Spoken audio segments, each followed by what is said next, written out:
Hi, I'm Kelly at Book and Paper Arts, and hello from a very windy Wales. Today I have a flip through of an altered book. I'm going to show and tell and talk about the collage and mixed media techniques that I used throughout the pages. If you like altered books and vintage books and paper, please subscribe to my YouTube channel and turn on the notifications, and you will have more of them in your life.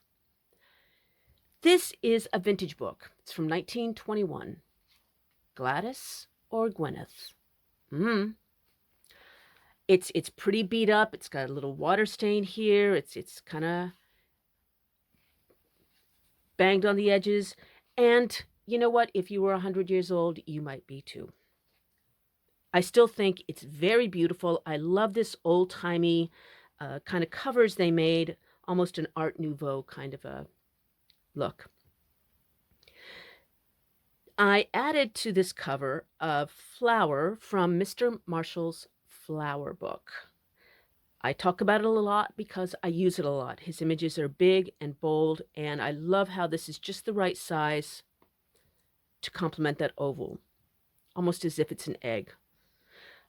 Okay, this book was given as a Sunday school prize in 1921. That was a thing. Barry Gospel Mission Sunday School.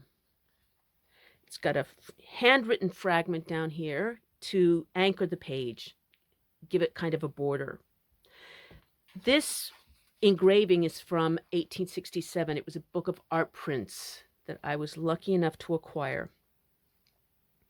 Normally, I like my pieces to look in and engage with each other, but I actually think collage-wise that this is a sound layout because to me, this butterfly seems as though it's flying away from inside the chapel where it was. And perhaps it has something to do with this girl's contemplation or prayer. Here I started by laying down, covering the whole page with an old invoice. It's typewritten, has a lot of cool stuff up there. Then I added a border here on the side from a book of wildflowers. This last was from a cabinet card, an old photograph from around the 1880s. I love her attitude. She has no flips to give. Over here, more wildflowers. I've inked up the edges with a yellow ink pad. It was just a little too bright before. And inside, this is now a side pocket, kind of a tuck spot. And inside is this old French wrapper. And when you open it up very gently, this is from 1876, and there is a handwritten note. Also in the pocket is an old calling card, and you very gently lift this up. Have kindly thoughts of me. And underneath it says Emile Mercier. And these were popular in the 19 teens.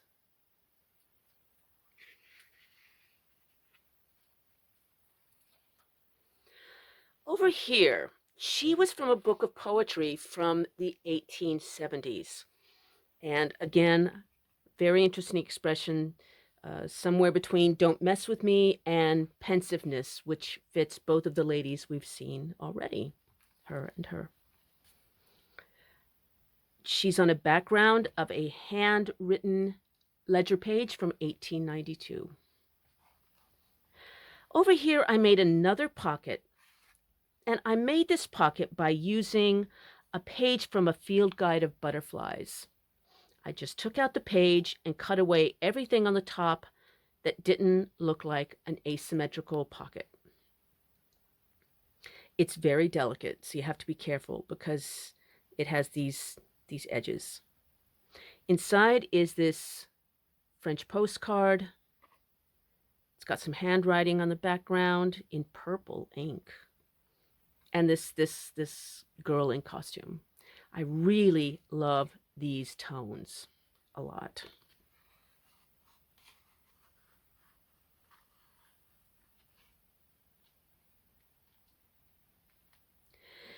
This page, I started off with some gesso pulled work. You can see there's some little striations here. That's because I pulled the gesso while it was still wet, and that makes it almost like it has a stucco finish. And if you'd like to see how to make stucco pulled work, I have a whole video about using gesso, and I will put a link to it in the text below this video. I then went over the stucco-like pattern with a gold stamp pad, goldish. It's not like a shiny gold, it's more like a burnished gold. I added a border, an asymmetrical border of, this is made from an echo print of leaves. Over here, this is from a reproduction print of a redoute engraving. And he is from a coffee table book of birds I don't remember the title of. But I think he's going to eat some of these. And who wouldn't? This page does not really lie flat, this layout. And that's okay, because, as I said, the book is 100 years old. And when you alter books, you sometimes find that they have a mind of their own. And try as you may, they're going to buckle where they want and mess with you. So I had to just live with that. Over here is a vintage postcard from 1911. It's got the postmark here. These ladies were from another cabinet photo. And over here is a photograph, and it's actually kind of crinkled. It looks like it sat in the bottom of the box for a while, and it's of a wedding from the 1920s. Just look at that asymmetrical hemline. Or maybe it's 30s, because these skirts are kind of short.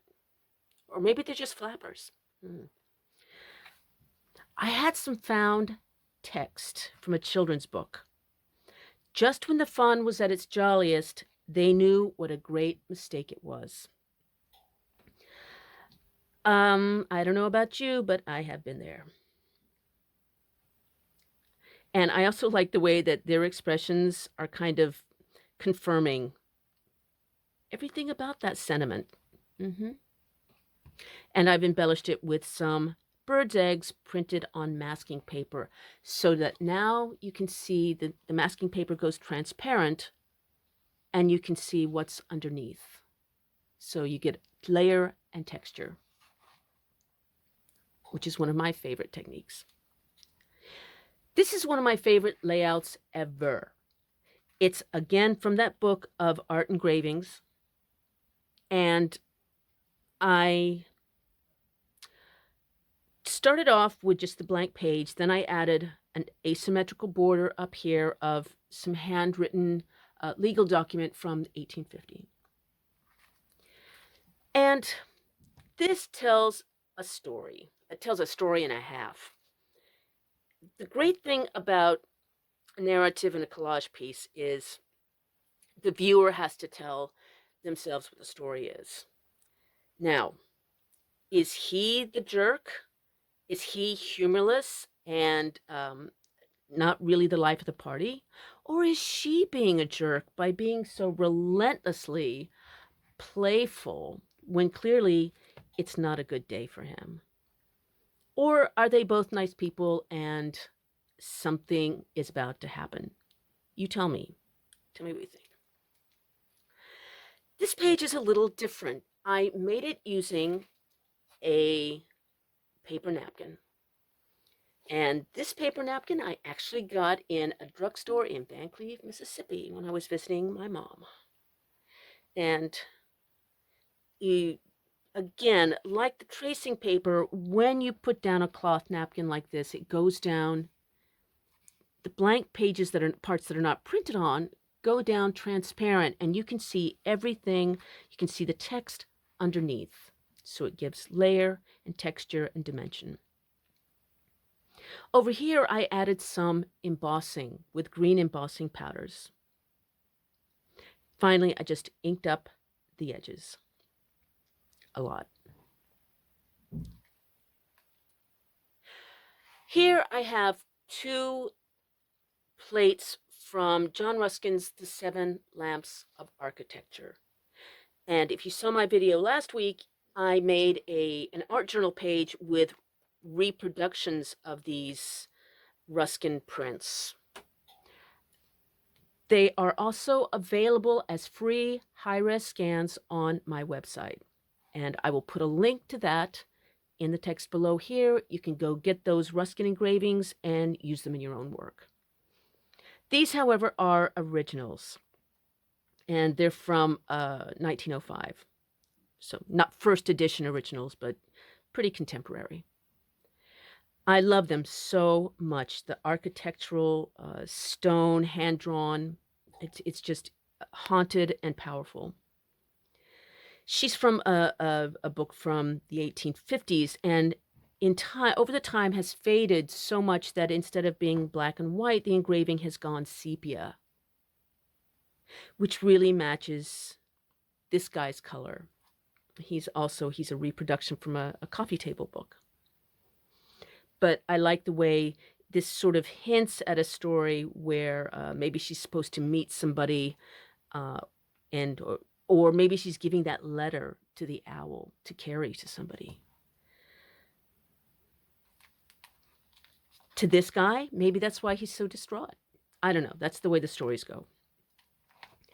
Finally, I have on the end pages, I started out with a receipt from the 1950s. And to that, I added a fragment of a handwritten piece from 1850, and over that, I added wax. I was working with some encaustic that week, and I decided to just heat it all up and try it out on an altered book page. I really liked the way it turned out. It gives a lot of mystery. But I do have to say that if you try this yourself, you really want to have a thick page to work on. Otherwise, it's going to bleed to the other side. And I finished it with this guy. He is from a book of bird engravings from a nature textbook from 1911. There you go. If you would like to see larger pictures of this altered book, get some inspiration, or if you would like to buy it, there is a link to this in the text below the video.